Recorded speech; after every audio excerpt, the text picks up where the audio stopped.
So my presentation is called The Giggle Within, and towards the end we'll need a little bit of audience participation, and this looks like a really fun group, so that shouldn't be a problem, but you'll help me realize a dream if you do. Now the end of this story ends with a fork, a spoon, and the letter Z. Once there was a little girl who loved life. She loved to laugh, she loved to learn, and she always felt this little bubble of joy right here, and she called it her giggle within. Most of the time, she got this giggle within. You know, she really tried to cultivate it as much as possible, but most of the time she got this when she was observing nature, looking at bugs, listening to all the birds, and one of her favorite sounds is listening to ducks land. But a funny thing happened, a not so funny thing happened when she started to not observe the natural world and then observe adults. She noticed that they were sad, depressed, tired, and they laughed a lot less. Now we'll get back to the little girl in a minute, but what I wanted to talk to you about a little bit is about the statistics of laughter.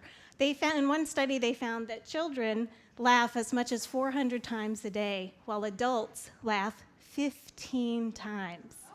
That is a 96% decrease. 15 times a day, that's once an hour. Now, why do we let that happen?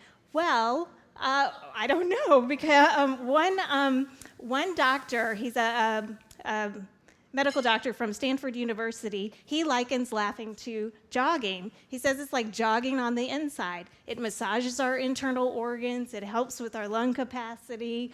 There are so many other different types of benefits that we have. It makes us alert. It makes us creative problem solvers. It helps with our immune system. It helps relax all the stress hormones that we may be feeling at any given time.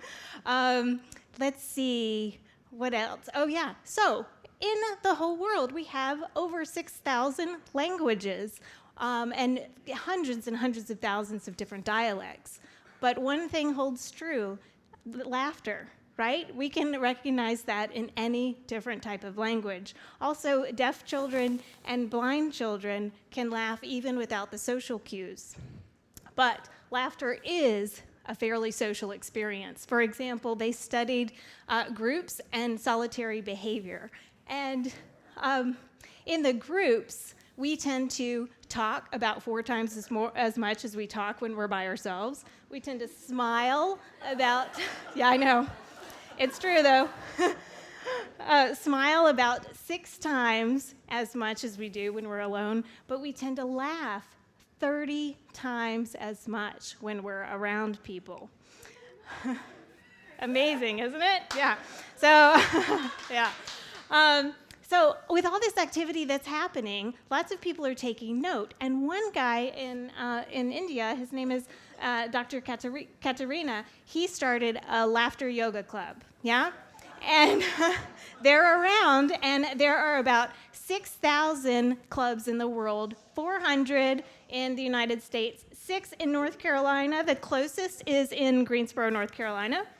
And there's also a Skype laughter club. If you're home alone and you want to laugh, you can just get right on Skype and go to it.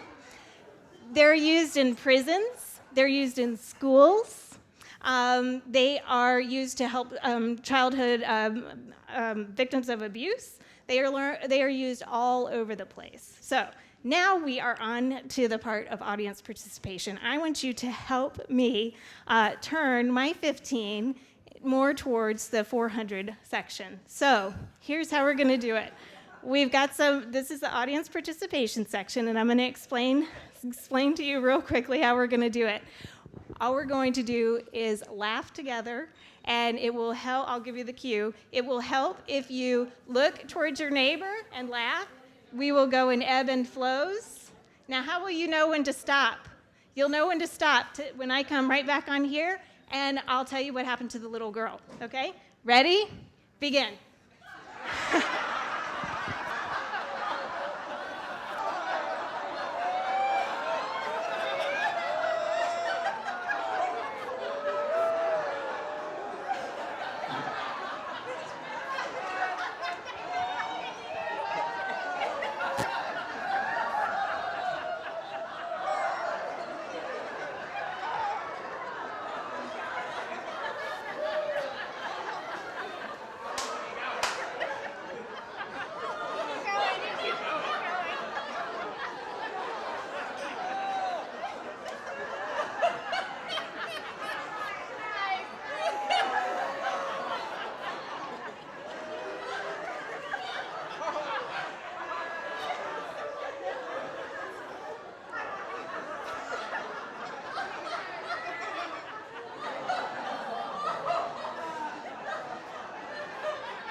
Awesome. Thank you. That was fun. You can do that with your family. You can do that with your friends. You can do that with your spouse. Very fun.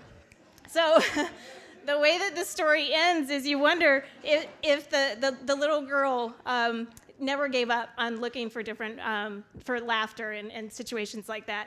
So one day, about a year later, after she noticed all that sadness from the adults, she walked into the kitchen and she saw her dad by himself in front of the microwave with a fork, a spoon, and he was mocking a French accent. And he said, first you take the spoon, and then you take the fork. And he was having a great time by himself. And so that plus this experience helps her keep the giggle within. Thank you very much.